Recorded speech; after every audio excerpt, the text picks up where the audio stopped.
कल दिल्ली में इंडिया गठबंधन की बैठक हुई है, जिसमें जो उम्मीदें थी बिहार को वो नहीं मिल पाया। शक्ति जी, जिस तरीके से जो उम्मीदें थी बिहार को इंडिया गठबंधन में जो बैठकें हुई, नीतीश कुमार को लेकर काफ़ी उम्मीदें थे, लेकिन कुछ नहीं हो पाया। इंडिया गठबंधन की बैठक कल हुई, सभी घटक दल पहुंचे, सामूहिक रूप से सब लोगों ने एक मत पे हाँ भरी। पर इस एक मत के हाँ भरने के बाद जो इस देश की मीडिया है ना, मानो बेपर्द हो चुकी है, पूरे कपड़े उतारने पर आमदा है।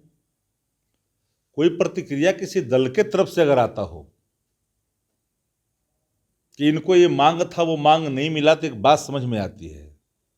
जब बिहार के मुख्यमंत्री जी ने स्वयं ही कह दिया कि हमारी तो इच्छा सिर्फ इतना ही है कि सबको एक मंच पे लाए, और लाने में लोगों ने कोशिश की और इस कोशिश को हर लोगों ने सराहा, सूत्रधार की तक की संज्ञा दी गई। पर ये एक बात जान लीजिए, भाजपा को परेशानी बढ़ी है। 3 राज्यों के चुनाव में जो परिणाम उनके आ गए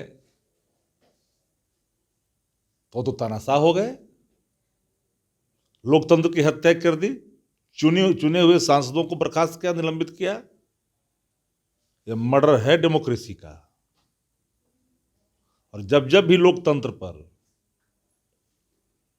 गहरा बादल छाता है तो देश के लोग उसको माकूल जवाब देते हैं।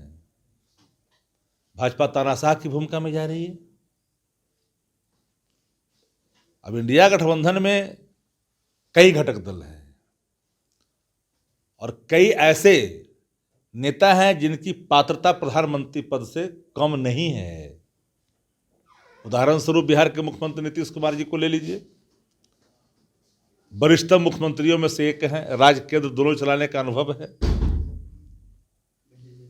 तो पात्रता पर तो कोई सवाल नहीं खड़ा कर सकता। अब सवाल ये उठता है कि हर बिहार के लोग क्यों नहीं चाहेगा कि नीतीश जी मुख्यमंत्री प्रधानमंत्री हो? हर बिहारी चाह सकता है। भाजपा चाह रही है क्या कि बिहार से हो जाए, उत्तर प्रदेश से हो जाए, गुजरात से क्यों? गुजरात से क्यों? और एक बात जान लीजिए कि देश की बड़ी पार्टी कांग्रेस पार्टी है। हम लोग सब उस गठबंधन के पार्ट हैं। और जब सवाल और प्रस्ताव को आया कई नामों की, एक ही निर्णय हुआ कि चुनाव के बाद पहले चुनाव जितना मेरा लक्ष्य है, लोकतंत्र संविधान को बचाना मेरा लक्ष्य है, बाद में तो तय कर लेंगे। 2004 में कहाँ चुना गया था? लेकिन आखिर क्यों ममता बनर्जी और अरविंद केजरीवाल ने हमारे मल्लिकार्जुन खड़गे को ही क्यों? हमारे नीतीश कुमार तो पहले संयोजक। हमारे यहाँ दलित चेहरे भी हैं, हमारे यहाँ पिछड़ा चेहरा भी है, हमारे यहाँ अगड़ा चेहरा भी है, हमारे यहाँ अत्यंत पिछड़ा का भी चेहरा है। भाजपा के पास कौन है? हम दो, हमारे दो। हमारे यहाँ पात्रों की अगर चयन की बात आएगी तो एक नहीं अनेक हैं, चाहे वो दक्षिण भारत से हो, उत्तर भारत से हो, पूर्वी क्षेत्र से हो या पश्चिमी क्षेत्र से हो। हर दिशा से हमारे यहाँ प्रधानमंत्री पद की पात्रता रखने वाले नेता यहाँ मौजूद हैं, जो प्रधानमंत्री नरेंद्र मोदी से ज़्यादा राजनीतिक अनुभव, ज़्यादा क्वालिफिकेशन, ज़्यादा त्याग, ज़्यादा राष्ट्रभक्त है। आप कहे कि दलितों की, तो क्या ये लोकसभा जो चुनाव होगा दलितों के चेहरा पर खेला जाएगा? ये लोकसभा का चुनाव देश के संविधान, लोकतंत्र, महंगाई और बेरोजगारी को लेकर आगे बढ़ेगा। धार्मिक बहाव, उन्माद के कारण अगर कभी कभी किसी दलों को अगर जनादेश मिल जाता है, इसको अस्थायी नहीं माननी चाहिए।